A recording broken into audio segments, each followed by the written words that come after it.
നമ്മുടെ ഫിഫ്ത്ത് സെഷനിലേക്ക് പോകാം. മൊത്തം അതായത് സ്ട്രെയിൻ എനർജി തന്നെയാണ് നമ്മൾ ഇതുവരെ നോക്കിക്കൊണ്ടായത്. Strain energy in case of ടോർഷനാണ്. നമ്മൾ കഴിഞ്ഞ കേസിൽ ആക്സിയൽ ലോഡ് അല്ലെങ്കിൽ ഷിയർ സ്ട്രെസ്സിൻ്റെ കേസിലും നോർമൽ സ്ട്രെസ്സിൻ്റെ കേസിലുള്ള സ്ട്രെയിൻ എനർജി കണ്ടു. ഇനിയിപ്പോൾ നമ്മൾ ടോർഷൻ്റെ കേസിലുള്ള case in case of torsion നമുക്കറിയാം എന്താണ് സ്ട്രെയിൻ എനർജി എന്ന് അറിയാം. സ്ട്രെയിൻ എനർജി എന്ന് വെച്ചാൽ ഡിഫോർമേഷൻ ഉണ്ടാക്കാൻ ഒരു ലോഡ് അപ്ലൈ ചെയ്ത് ഡിഫോർമേഷൻ സംഭവിപ്പിക്കാൻ യൂസ് ചെയ്യുന്ന വർക്ക്. ആ വർക്ക് ഇൻ്റേണൽ എനർജി ആയിട്ട് സ്റ്റോർ ചെയ്യും. അപ്പോൾ ടോർക്ക് എന്ന് പറയുന്നത് ടോർക്ക് എന്തുണ്ടാക്കും? ടോർക്ക് ഡിഫോർമേഷൻ ഉണ്ടാക്കും. ഡിഫോർമേഷൻ നമ്മുടെ ഷാഫ്റ്റിൻ്റെ കേസിലാണെങ്കിൽ എന്താണ്? ട്വിസ്റ്റ് ആണ് അല്ലേ? ഒരു ട്വിസ്റ്റ് തീറ്റ. ട്വിസ്റ്റ് നമ്മൾ മെഷർ ചെയ്യൽ ആംഗിളാണ് ട്വിസ്റ്റ്. ഓക്കെ, അപ്പോൾ ഈ ടോർക്ക് ട്വിസ്റ്റ്. അപ്പോൾ വർക്ക് ഡൺ ഇൻ ട്വിസ്റ്റിംഗ്. അപ്പോൾ work done in twisting by the action of torque. അതാണ് എന്ത്? സ്ട്രെയിൻ എനർജി എന്ന് പറയുന്നത്. Strain energy in case of ടോർഷൻ്റെ കേസിൽ സ്ട്രെയിൻ എനർജി നമ്മൾ ഡിഫൈൻ ചെയ്യുന്നത് work done in twisting the shaft by the action of torque. അപ്പോൾ നമുക്കറിയാം ഇക്വേഷൻ അറിയാം. Torsion equation T/G equal to tau by R tau max by R അല്ലെങ്കിൽ tau by small R ഇനി radius. ഇത് radius, ഇത് ഇനി other value of radius less than അതായത് ഇതായിരിക്കും ടോട്ടൽ ആർ. ഇതിൻ്റെ ഇടയിൽ ഏത് വാല്യൂ എടുത്താലും അത് നമുക്ക് സ്മോൾ ആർ ആയിട്ട് എടുക്കാം. ഓക്കെ, അപ്പോൾ tau by R is equal to എന്താണ്? G∠θ/L അല്ലേ? അപ്പോൾ നമുക്ക് അറിയാം ഈ ഇക്വേഷൻ നമുക്ക് T ഡയറക്ട്ലി പ്രൊപ്പോർഷണൽ ടു തീറ്റ എന്നറിയാം അല്ലേ? അപ്പോൾ ടോർക്ക് കൂടുന്നതിനനുസരിച്ച് ട്വിസ്റ്റും കൂടും. അങ്ങനെയാണെങ്കിൽ നമുക്ക് ഗ്രാഫ് വരച്ചുകൂടെ? നമ്മൾ ലോഡ് ഡിഫ്ലക്ഷൻ വരച്ച പോലെ T y ആക്സിലും തീറ്റ x ആക്സിലും വരച്ചാൽ അതൊരു സ്ട്രെയിറ്റ് ലൈൻ ആയിരിക്കും അല്ലേ? ലീനിയർ സ്ട്രെയിറ്റ് ലൈൻ ആയിരിക്കും. അപ്പോൾ ഇതിൻ്റെ അടിയിലുള്ള ഏരിയ ആയിരിക്കും എന്ത്? വർക്ക് ഡൺ എന്ന് വെച്ചാൽ ഈ T തീറ്റ ഗ്രാഫിൻ്റെ അടിയിലുള്ള ഈ ഏരിയ ആയിരിക്കും എന്ത്? വർക്ക് ഡൺ അല്ലെങ്കിൽ എന്താ? യു എന്ന് വെച്ചാൽ എന്താ? Strain energy. അപ്പോൾ നമുക്ക് U equal to work done അല്ലേ? വർക്ക് ഡൺ ഇതിപ്പോൾ ട്രയാങ്കിൾ അല്ലേ? ട്രയാങ്കിൾ ആകുമ്പോൾ റെക്ടാങ്കിൾ ആണെങ്കിൽ ഏരിയ റെക്ടാങ്കിൾ ആണെങ്കിൽ ലെങ്ത് എടുത്ത്, ട്രയാങ്കിൾ ആണെങ്കിൽ നമുക്ക് ഹാഫ് T തീറ്റ എന്ന് എഴുതാം. Half into T into theta. അപ്പോൾ നമുക്കറിയാം ഫോർ എ ഒരു സോളിഡ് ഷാഫ്റ്റിന് ടോർക്ക് ടോർക്ക് T നമുക്ക് ഷിയർ സ്ട്രെസ്സിൻ്റെ ബേസിൽ എഴുതിക്കൂടെ? അതായത് T/J equal to tau by R എന്നല്ല എഴുതാം. അപ്പോൾ T എന്ന് വെച്ചാൽ T equal to tau by R into J. അപ്പോൾ T equal to tau by R into J എന്ന് വെച്ചാൽ എന്താ? ജെ അല്ലെങ്കിൽ R/D/2 എന്ന് എഴുതാം. R/D/2 എന്ന് എഴുതാം. ജെ എന്ന് വെച്ചാൽ പൈ D⁴/32 അല്ലേ? ഇത് ഫൈനലായിട്ട് എഴുതിയാൽ സിംപ്ലിഫൈ ചെയ്ത് കഴിഞ്ഞാൽ ടോ ബൈ 16 പൈ D³ അല്ലേ വരിക? പൈ ഇൻറ്റു D³ ഇങ്ങനെയാണ് T വരിക. Pi into D³. ഇത് ടോർക്കിൻ്റെ ഇക്വേഷൻ. ഇനി തീറ്റ G∠θ/L എങ്ങനെ എഴുതാം? G∠θ/L എന്ന് വെച്ചാൽ ടോ ബൈ ആർ തന്നെയാണ്, അല്ലെങ്കിൽ ടോ ബൈ D/2 എന്ന് എഴുതാം. അപ്പോൾ തീറ്റ എന്നുള്ളത് ടോ L ഇൻറ്റു 2 മുകളിലേക്ക് എടുത്തോ. 2 മുകളിലേക്ക് എടുത്തു കഴിഞ്ഞാൽ GD ഇങ്ങനെയല്ലേ തീറ്റ എഴുതാം. ഇതാണ് ഇത് ടോർക്കിൻ്റെ ഇക്വേഷൻ. ഈ രണ്ട് ഇക്വേഷനും ഇത് ഫസ്റ്റ് ഇക്വേഷൻ, ഇത് സെക്കൻഡ് ഇക്വേഷൻ, ഇത് തേർഡ് ഇക്വേഷൻ. ഈ 3ഉം 2ഉം സബ്സ്റ്റിറ്റ്യൂട്ട് ചെയ്യാം. Substitute 2 and 3 in equation 1. അപ്പോൾ നമുക്ക് യു എന്നില്ല ഈ സ്ട്രെയിൻ എനർജി നമുക്ക് മെറ്റീരിയൽ പ്രോപ്പർട്ടിയുടെയും ജോമെട്രിയുടെയും പിന്നെന്താണ് ലോഡിൻ്റെയും ടേംസിൽ കിട്ടും അല്ലേ? അപ്പോൾ എഴുതാം ഹാഫ് ടിക്ക് പറയുന്നത് എഴുതാം pi D³ tau by 16 into തീറ്റയ്ക്ക് പകരം 2 tau L by G D അല്ലേ. ഇതിൽ നമുക്കിപ്പോൾ ക്യാൻസൽ ചെയ്യാൻ പറ്റുന്നത് എന്തൊക്കെയാണ്? ഈ 2 ഉം ക്യാൻസലാവും അല്ലേ. 2 ഉം ക്യാൻസലാവും. 2 ക്യാൻസലായി. പിന്നെന്ത് ക്യാൻസലാവും? ഒരു ഡിയുടെ ക്യാൻസലായി. ഇത് ഡി സ്ക്വയറായി. റിമൈനിങ് എന്ന് വെച്ചാൽ യു ഈസ് ഈക്വൽ ടു ഒരു ടോ സ്ക്വയർ ആവും അല്ലേ. ടോ ഇൻറ്റു ടോ സ്ക്വയർ ആവും.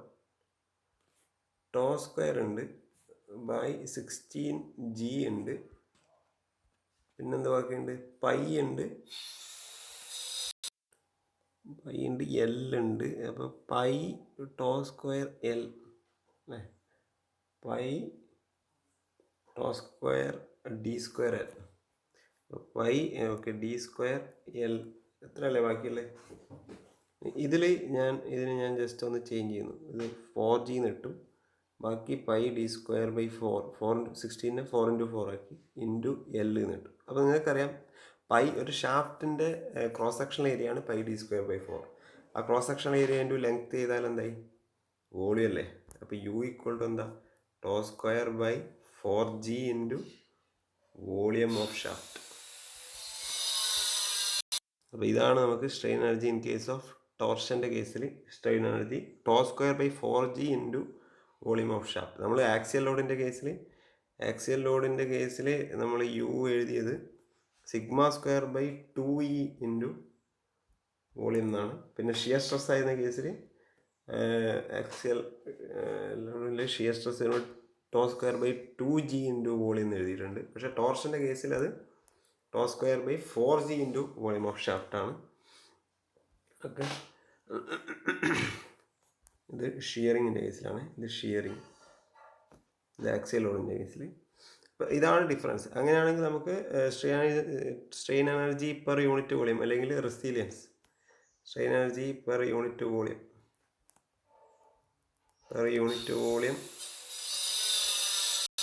ഈസ് ഈക്വൽ ടു എന്ത് എഴുതാം? ടോ സ്ക്വയർ ബൈ 4g എന്ന് എഴുതാം അല്ലേ. Per unit volume tau square by 4g. അതാണ് നമ്മളെ റെസിലിയൻസ് പറയുന്നത്. റെസിലിയൻസ് അല്ലെങ്കിൽ strain energy per unit volume. അപ്പോൾ ഇത് സോളിഡ് ഷാഫ്റ്റിൻ്റെ കേസിലാണ്. ഇപ്പോൾ നമ്മളെ ഹോളോ ഷാഫ്റ്റ് ആണെങ്കിലും ഹോളോ ഷാഫ്റ്റ് ആണെങ്കിൽ നമുക്ക് U equal to half T theta തന്നെയാണ്. ഹാഫ് ടി തീറ്റയിൽ ഹാഫ് ടിക്ക് പകരം pi D raise to 4 minus D raise to 4 by 16d into tau ആണ് വരിക. ഓക്കെ, ഇതാണ് ഡിഫറൻസ്. അതിന് തീറ്റക്ക് പകരം സെയിം തീറ്റ ആണെങ്കിൽ 2 tau length by G D തന്നെയാണ്. നിങ്ങളിത് ഫൈനലി ഇത് സിംപ്ലിഫൈ ചെയ്ത് കഴിഞ്ഞാൽ കിട്ടുന്നത് യു ഈക്വൽ ടു നമുക്കൊരു ടോ സ്ക്വയർ ബൈ 4g നമ്മൾ പുറത്തെടുത്ത് വെച്ചോ. Tau square by 4g. ഇതിൽ രണ്ട് ടോ ഉണ്ടല്ലോ. ടോ സ്ക്വയർ ബൈ ജിയും 4 എടുത്തു കഴിഞ്ഞാൽ ഈ D raise to 4 minus D raise to 4 D raise to 4 minus small D raise to 4 D square plus D square into D square minus D square എഴുതാം. Okay, divide by ഒരു already എന്തുണ്ട്? 2d ഉണ്ട് താഴെ. Divide by ഒരു D square ഉണ്ട്, പിന്നെ ഒരു 4 ബാക്കിയുണ്ട്, ഒരു ലെങ്ത്ത് ബാക്കിയുണ്ട്. ഓക്കെ, അപ്പോൾ ഇതിൻ്റെ ഒരു പൈ ഉണ്ട് അല്ലേ, ഒരു പൈയും ബാക്കി. പറയാം pi D square minus small D square by 4 into length ആണ് വോളിയം, ഹോളോ ഷാഫ്റ്റിൻ്റെ വോളിയം. അപ്പോൾ ഇതെന്തായി? വോളിയം ബാക്കിയുള്ളതാണ്. അപ്പോൾ U equal to tau square by 4g into 4g ആണ്, 4g ഇൻറ്റു ഹോളോ ഷാഫ്റ്റ് ആണെങ്കിൽ ഒരു എക്സ്ട്രാ ടേം വരും, capital D square by small D square by capital D square എന്നുള്ള ടേം എക്സ്ട്രാ വരും ഇൻറ്റു വോളിയം. ഇതാണ് hollow ഷാഫ്റ്റിൻ്റെ കേസിലുള്ള strain energy എന്ന് പറയുന്നത്. ഓക്കെ, അപ്പോൾ നമുക്കറിയാം മീൻ സ്ട്രെയിൻ എനർജി. ഇത് എന്താണ്? മീൻ സ്ട്രെയിൻ എനർജിയാണ് ഓവർ ദ ഹോൾ ഷാഫ്റ്റ് ആണ്. ഓക്കെ, അപ്പോൾ ഒരു ഷാഫ്റ്റിൽ ഷിയർ സ്ട്രെസ് അറിയാം, varies from 0 at the axis to the maximum at the outer surface ആണ്. ഈ ടോ എന്നുള്ള വാല്യൂ വേരി ചെയ്യുന്നുണ്ട്. ഈ ടോ കോൺസ്റ്റൻ്റ് അല്ല, ടോ ഈസ് നോട്ട് കോൺസ്റ്റൻ്റ് അല്ലേ. ടോ കോൺസ്റ്റൻ്റ് അല്ലാത്തതുകൊണ്ട് നമുക്കറിയാം ഒരു ഷാഫ്റ്റിൽ ടോ മാക്സിമം വരുന്നത് സർഫസിലാണ്, ഇവിടെ 0 ആയിരിക്കും. ഇങ്ങനെയാണ് വേരി ചെയ്യുന്നത്. അതായത്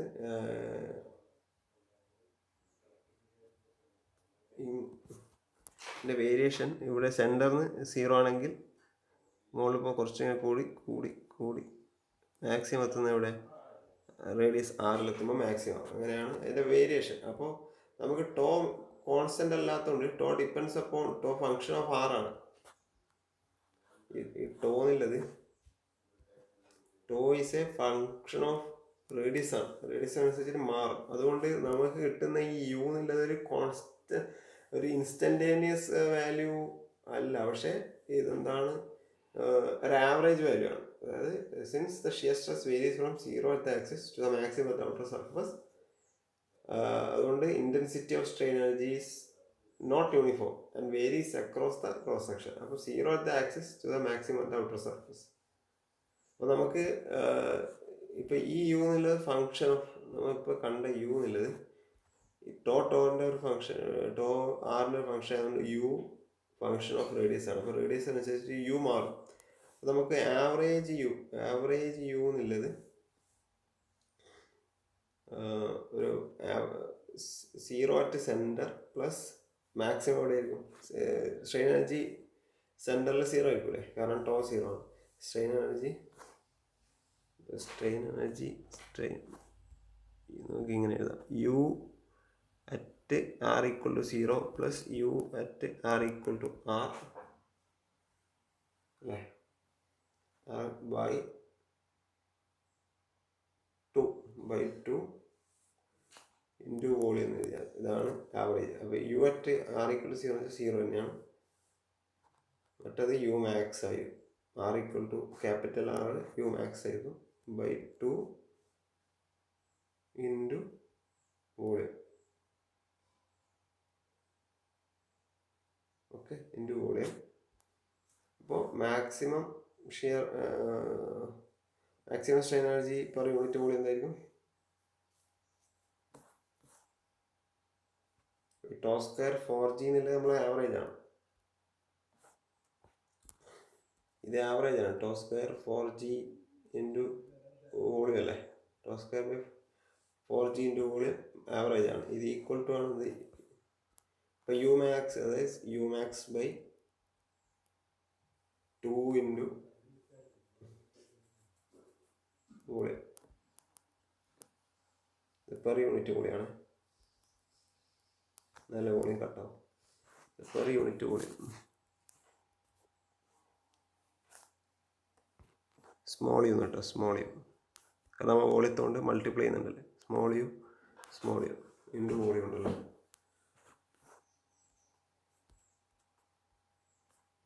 കാരണം എന്താ സ്മോൾ യു ഇവിടെ ഞാൻ ഓൾറെഡി വോളിയത്തോണ്ട് മൾട്ടിപ്ലൈ ചെയ്യുന്നുണ്ട്. അപ്പോൾ സ്മോൾ യു ആണ് ഇടുന്നത്. സ്മോൾ യു ഇൻറ്റു വോളിയം ആണ് ക്യാപിറ്റൽ വോളിയം. അപ്പോൾ U max into volume by 2 ആണ് ടോ സ്ക്വയർ ബൈ 4g. അപ്പോൾ യു മാക്സ് എന്തായി? യു മാക്സ് എന്ന് വെച്ചാൽ tau square by 2g. U max equal to small U max equal to tau square by 2g ആണ്.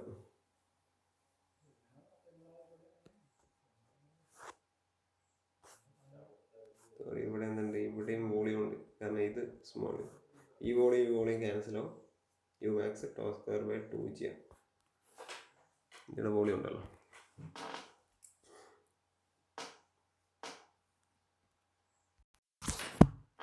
അപ്പോൾ സംഭവം മനസ്സിലായില്ലേ? യു മാക്സ് എന്ന് വെച്ചാൽ maximum value of strain energy. അതെവിടെയായിരിക്കും? Strain energy per unit volume. അത് എന്തായാലും at R equal to capital, അതായത് ഔട്ടർ സർഫസിലായിരിക്കും. അതിൻ്റെ വാല്യൂ എന്ന് വെച്ചാൽ ടോ സ്ക്വയർ ബൈ 2g ആണ്. ഓക്കെ, പക്ഷെ ആവറേജ് പിന്നെ ഇതാണ് നമ്മൾ ആദ്യം ഡിറൈവ് ചെയ്തത്. Average value of strain energy per unit volume. Strain energy per unit volume അതെന്താണ്? അത് ടോ സ്ക്വയർ ബൈ 4g തന്നെയാണ്. അത് ടോ സ്ക്വയർ ബൈ 4g. ഇത് max value tau square by 2g. Okay, ഇത് ആവറേജ് വാല്യൂ. ഈ average value ആണ് നമ്മൾ use ചെയ്യുക. ഓക്കെ, ഈ ഡിറൈവ് ചെയ്തെടുത്തത് നമ്മൾ ആവറേജ് വാല്യൂ. ഏതാണ്? ഇത് ആവറേജ് വാല്യൂ ആണ്. കാരണം ടോ കോൺസ്റ്റൻ്റ് അല്ല, tau varying with respect to radius. അതുകൊണ്ട് ഈ കിട്ടുന്ന വാല്യൂ ആവറേജ് വാല്യൂ. ഓക്കെ, നമുക്കിതിന് ചെറിയൊരു പ്രോബ്ലം ചെയ്ത് നോക്കാം.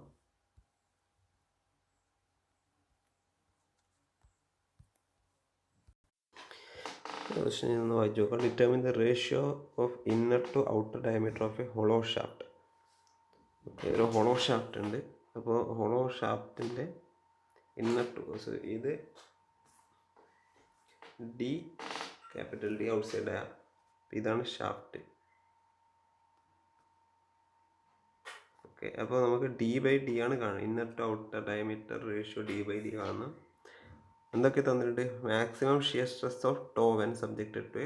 അപ്പം ടോ മാക്സ് എന്താണ്? ടോ മാക്സ് തന്നിട്ടുണ്ട് അല്ലേ? Maximum shear stress that attains a maximum shear stress of tau when subjected to a pure torque. Okay, we'll take the strain energy per unit volume. Strain energy per unit volume is small u, that is small u equal to tau square by 3g. Tau square by 3g. Also find the inner and outer diameter if the shaft transmits 5 megawatts ആണ് power, RPM 120, എന്താണ് U തന്നിട്ടുണ്ട്. U equal to, okay, U small U ആണ് തന്നത്. Small യുടെ value തന്നെ തന്നിട്ടുണ്ട് അല്ലേ? Small യുടെ വാല്യൂ എന്ന് വെച്ചാൽ 35 kilo newton metre per metre cube. അപ്പോൾ joule per metre cube, energy per metre ക്യൂബാണ്. ജിയുടെ വാല്യൂ തന്നിട്ടുണ്ട് 78 GPa. അപ്പോൾ എന്താണ് കാണേണ്ടത്? നമുക്ക് find the inner and outer. അപ്പോൾ ഡി കാണണം, ക്യാപിറ്റൽ ഡി കാണണം, ഡി ബൈ ഡി എന്നുള്ള റേഷ്യോ കാണണം. ഈ 3 കാര്യങ്ങൾ കാണണം. നോക്കാം. അപ്പോൾ നമുക്ക് സ്ട്രെയിൻ എനർജി നമുക്കറിയാം. Strain energy small U equal to tau square by 3g എന്ന് തന്നിട്ടുണ്ട്. But for A hollow shaft, u equal to for a hollow shaft tau square by 4g into d square by plus d square by capital D square നമ്മൾ പഠിച്ചിട്ടുണ്ട്. അപ്പോൾ ഇത് രണ്ട് equate ചെയ്താൽ tau square by 3g equal to tau square by 4g into d square by d square plus small d square by capital D square എന്ന് equate ചെയ്യാം. Okay, അങ്ങനെ equate ചെയ്ത് കഴിഞ്ഞാൽ നിങ്ങൾക്ക് എന്ത് കിട്ടും? ഈ ടോ സ്ക്വയർ ക്യാൻസലായി, ടോ സ്ക്വയർ ജി ക്യാൻസലായി. ഓക്കെ, അപ്പോൾ ബാക്കി എന്തുണ്ട്? 4 capital D square equal to 3 into capital D square plus small D square എന്ന് കിട്ടും. അല്ലെങ്കിൽ 4d square minus 3d square is equal to 3 small D square. 3d square equal to capital D square, അല്ലെങ്കിൽ D by D whole square equal to 1/3 എന്ന് കിട്ടും. അല്ലെങ്കിൽ D by D equal to 1/√3 എന്ന് കിട്ടും. അപ്പോൾ ഇതാണ് നമ്മുടെ inner diameter to outer dia ratio എന്ന് പറയുന്നത്. ഓക്കെ, ഇങ്ങനെയാണ് റേഷ്യോ എന്ന് പറയുന്നത്. ഇനി നോക്കാം, നമുക്ക് എന്ത് തന്നിട്ടുണ്ട്? പവർ തന്നിട്ടുണ്ട്. പവർ ഈക്വൽ ടു എത്ര? 5 മെഗാവാട്ട്. 5 മെഗാവാട്ട് തന്നിട്ടുണ്ട് അല്ലേ? അല്ലെങ്കിൽ 5 × 10⁶ വാട്ട്സ്. പക്ഷേ 2π/NT ആണ് നമ്മളെ പവർ എന്ന് പറയുന്നത്. 2π/NT/60 ആണ് 5 × 10⁶. ഓക്കെ, അപ്പോൾ ഇതിൽ ടി എന്ന് വെച്ചാൽ ടി ഈക്വൽ ടു നമുക്ക് ടോർക്ക് വേണം. കാരണം എന്തിനാ? ടോർക്ക് ഉണ്ടെങ്കിൽ നമുക്ക് ഡയ കാണാൻ പറ്റും. ടോർക്ക് കാരണം നമ്മളെ T/J equal to tau by ആറിലിട്ട് കഴിഞ്ഞാൽ, അല്ലെങ്കിൽ ടോ ബൈ ആറിലിട്ട് കഴിഞ്ഞാൽ നമുക്ക് എന്ത് കിട്ടും? നമുക്ക് 6 കിട്ടും. ജെയും ആറിനും സോൾവ് ചെയ്യാൻ പറ്റും. പവർ ഡയറക്റ്റായിട്ട് യൂസ് ചെയ്യാൻ പറ്റില്ല. പവർ എന്നാൽ ഉടനടി എന്ത് കാണാം? ടോർക്ക് കാണാം. Torque equal to 5 into 10⁶ into 60 by 2π into n എത്ര? n 120 ആണ്. അപ്പോൾ ഇത് 2 4 സോൾവ് ചെയ്ത് കഴിഞ്ഞാൽ തിങ്ക് 39787 എന്നുള്ളൊരു value newton metre, torque newton മീറ്ററിലാണ് കിട്ടുക. ടോർക്ക് ഇത്ര ന്യൂട്ടൺ മീറ്റർ ടോർക്ക് കിട്ടി.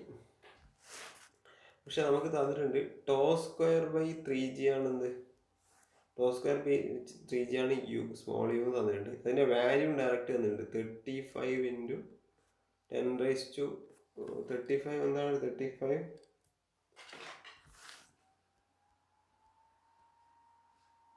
35 കിലോ ന്യൂട്ടൺ. 35 കിലോ ന്യൂട്ടൺ ആക്കണമെങ്കിൽ ഇൻറ്റു 10⁻³ അല്ലേ? -3 newton metre by metre cube.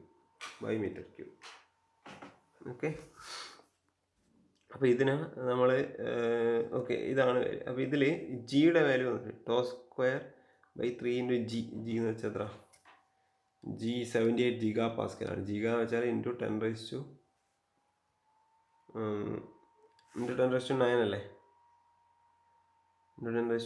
Giga എന്ന് വെച്ചാൽ 78 ഇൻറ്റു 10⁻9 ഈക്വൽ ടു 35 ഇൻറ്റു 10⁻³ ഇത് സോൾവ് ചെയ്താൽ τ ഈക്വൽ ടു 90.5 ഇൻറ്റു 10⁻6 മെഗാപാസ്കൽ കിട്ടും. സോറി, മെഗ അല്ല, പാസ്കൽ. പാസ്കൽ എന്ന് വെച്ചാൽ എന്താ? ന്യൂട്ടൺ പെർ മീറ്റർ സ്ക്വയർ എന്ന് കിട്ടും. ഇത്രയും ന്യൂട്ടൺ പെർ മീറ്റർ സ്ക്വയർ എന്നതിൻ്റെ ഷിയർ സ്ട്രെസ് കിട്ടും. ഓക്കെ, ഈ ഷിയർ സ്ട്രെസ് കിട്ടിയാൽ നമുക്ക് T/J ഈക്വൽ ടു τ/r എന്ന് വെച്ചാൽ D/2 വരാം. ഇത് D/2 എന്തുകൊണ്ടാണ് പറ്റുന്നത്? അതായത് മാക്സിമം ഷിയർ സ്ട്രെസ് എന്ന് പറഞ്ഞിട്ടുണ്ട്. ക്വസ്റ്റ്യനിൽ മാക്സിമം ഷിയർ സ്ട്രെസ് എന്ന് പറഞ്ഞിട്ടുണ്ട്. അതുകൊണ്ട് എന്തായാലും D/2 തന്നെ ഇടാം. അല്ലെങ്കിൽ D/2 താഴെയിലേക്ക് ഏതെങ്കിലും വാല്യൂ ആയിരിക്കും മാക്സിമം ഷിയർ സ്ട്രെസ്. അല്ലെങ്കിൽ മാക്സിമം ഷിയർ സ്ട്രെസ് ആയതുകൊണ്ട് അത് ഔട്ടർ സർഫസ് തന്നെയാണെന്ന് മനസ്സിലായി. ഓക്കെ, അതിന് T/J ഈക്വൽ ടു τ/max. അപ്പോൾ T ആയി τmax ആയി. ഇത് നമുക്ക് ക്യാപിറ്റൽ ഡി സ്മോൾ ഡിയും കണ്ടാൽ മതി. ജെ എങ്ങനെ എഴുതാം? T/J എന്ന് വെച്ചാൽ πd/4/32 ഇൻറ്റു πd/4 അല്ല, capital D/4 minus capital D/4 minus small d/4 by 32 ആണെന്ത്? τmax by D/2. ഓക്കെ, അതായത് τmaxൻ്റെ വാല്യൂ ആണ് ഇത് നമ്മൾ കണ്ടത്. ഇത് τmax തന്നെയാണ്. കാരണം ക്വസ്റ്റ്യനിൽ ഡയറക്റ്റ് പറഞ്ഞിട്ടുണ്ട് എന്നിട്ട് മാക്സിമം ഷിയർ സ്ട്രെസ് ആണ് അറ്റൈൻ ചെയ്യുന്നതെന്നില്ല ഈ ടോർക്ക് അപ്ലൈ ചെയ്യുമ്പോൾ. അപ്പോൾ ആ മാക്സിമം ഷിയർ സ്ട്രെസ് ആണ് ആ τ²/4g എന്ന് കിട്ടും. അപ്പോൾ ഇത് സബ്സ്റ്റിറ്റ്യൂട്ട് ചെയ്ത് നോക്കാം. ഇതിലെന്തുണ്ട്? നമുക്ക് D/D എന്നുള്ളത് 1/√3 എന്ന് നമ്മൾ ഓൾറെഡി കണ്ടിട്ടുണ്ട്. അപ്പോൾ ഇതും അപ്ലൈ ചെയ്യാം. അപ്പോൾ ടോർക്കിന് പകരം നമുക്ക് എന്ത് കൊടുക്കാം? 397,887 എത്രയാണ് വാല്യൂ? ന്യൂട്ടൺ മീറ്റർ ബൈ അതവിടെ വെക്കട്ടെ into 90.5 into 10⁻6 τ into π D/4 minus D/4 by 32 into എന്തുണ്ട്? ഡിവൈഡ് ബൈ ഇവിടെ എന്തുണ്ട്? D/2 ഓൾറെഡി ഉണ്ട്. അപ്പോൾ D/2 ഓൾറെഡി ഉണ്ട്. ഓക്കെ, ഇത് 16 ആയി. ഇനി ബാക്കിയുള്ളത് 397,887 ബൈ 90.5 ഇൻറ്റു 10⁻6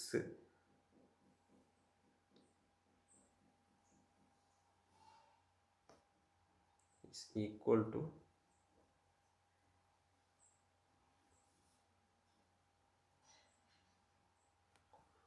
π d⁴/d എന്ന് വെച്ചാൽ d³ minus d/d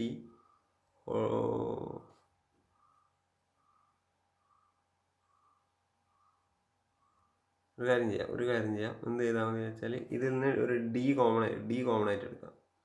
d³ common ആയിട്ട് എടുത്ത് നോക്കി. അപ്പോൾ d³ എന്ത് ബാക്കിയുണ്ടാവും?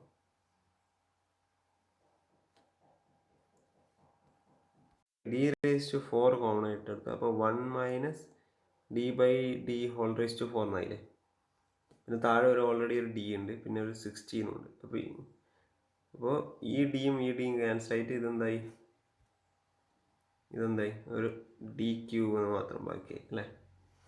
ഈ റേഷ്യോ നമുക്കറിയാം, d/d 1/√3 ആണ്. ഇത് സോൾവ് ചെയ്ത് കഴിഞ്ഞാൽ എന്താണ്,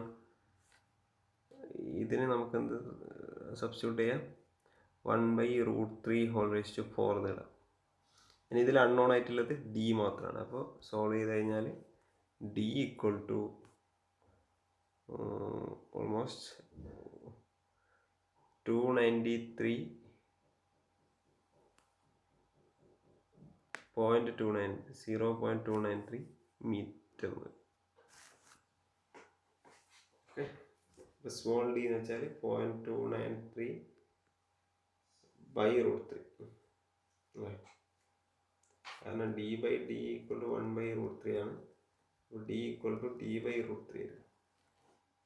ഇത് ചെയ്താൽ ഇത്ര മീറ്റർ. ഇങ്ങനെയാണ് നമ്മൾ പ്രോബ്ലം സോൾവ്. ഓക്കെ, നിങ്ങൾ കൂടുതൽ പ്രോബ്ലം ചെയ്ത് നോക്കുക. ഞാൻ കുറച്ച് അസൈൻമെൻ്റ് ആയിട്ട് വേണമെങ്കിൽ 1-2 പ്രോബ്ലം അസൈൻമെൻ്റ് ആയിട്ട് തരാം. ഓക്കെ, അപ്പോൾ ഓക്കെ, ഇത് വെച്ചിട്ട് നമുക്ക് ഈ സെഷൻ എൻഡ് ചെയ്യാം. അടുത്ത സെഷനിൽ നമുക്ക് സ്ട്രെയിൻ എനർജി ഇൻ ബീംസ് ബെൻഡിങ്ങിൽ സ്ട്രെയിൻ എനർജി നോക്കാം. ഓക്കെ.